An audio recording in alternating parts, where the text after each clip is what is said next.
শিউলি শিউলি আমরা যেমনটি বলছিলাম আসলে প্রতি বছরই কিন্তু বাজেটের আগে পণ্য আমদানি বাড়ে, যেহেতু বাজেট ঘোষণা হয়ে গেছে, বাজেট পরবর্তী বন্দরের আমদানি রপ্তানি ও পণ্য খালাসের অবস্থা কি একটু বিস্তারিত আমাদেরকে জানাবেন।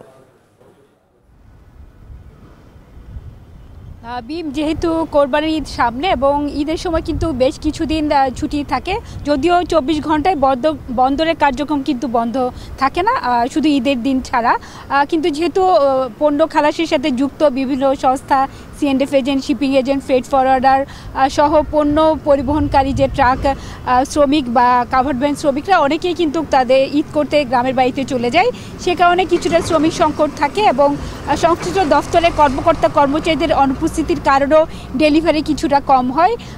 যদি ডেলিভারি কম হয় তখন বন্দরে কিছুটা কন্টেনার জটের আশঙ্কা থাকে। এছাড়া ঈদ পরবর্তী ছুটির পর কিন্তু দেখা যায় এসব পণ্য খালাসের ক্ষেত্রে আমদানিকারকদেরকে বেগ পেতে হয়। এই সব কিছু মিলিয়েই সেই সঙ্গে বাজেটের যে শুল্ক কর বৃদ্ধি বা হ্রাস, সেটির যে বিষয়, সব কিছু মিলিয়ে কিন্তু বেশ আমদানি বলা যায় বিপুল পরিমাণ পণ্য আমদানি হয়েছে। এবং চট্টগ্রাম বন্দরের কন্টেনারের হ্যান্ডলিংয়ের পরিসংখ্যান যদি আমরা পর্যালোচনা করি, সেক্ষেত্রে আমরা দেখতে পাচ্ছি যেখানে গত বছরের মে মাসে প্রায় 1,15,000 টিউএস আমদানি পণ্যভর্তি কন্টেনার হ্যান্ডলিং হয়েছিল, সেখানে এই মে মাসে প্রায় 1,30,000 টিউএস পণ্য আমদানি হয়েছে। এর বাইরে রফতানিও কিন্তু বেশ বেড়েছে, যেহেতু কোরবান এবং গার্মেন্টস পোশাক কারখানা ছুটি হয়ে যাবে। রফতানি ক্ষেত্রে আমরা দেখতে পেয়েছি প্রায় 64,000 টিউএস কন্টেনার ভর্তি পণ্য রফতানি হয়েছে।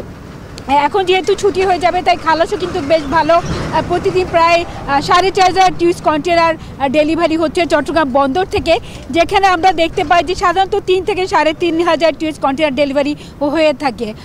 তো ঈদকে ঘিরে কিন্তু পণ্য খালাসেও বেড়েছে এবং বহির্নোঙরও কিন্তু, যেহেতু কিছুদিন আগে ঘূর্ণিঝড় রিমালের কারণে কিছুটা জাহাজ জট ছিল এবং অনেক জাহাজকে গভীর সাগরে চলে যাওয়ার কারণে সেগুলো ভিড়তে কিছুটা সময় লেগেছে।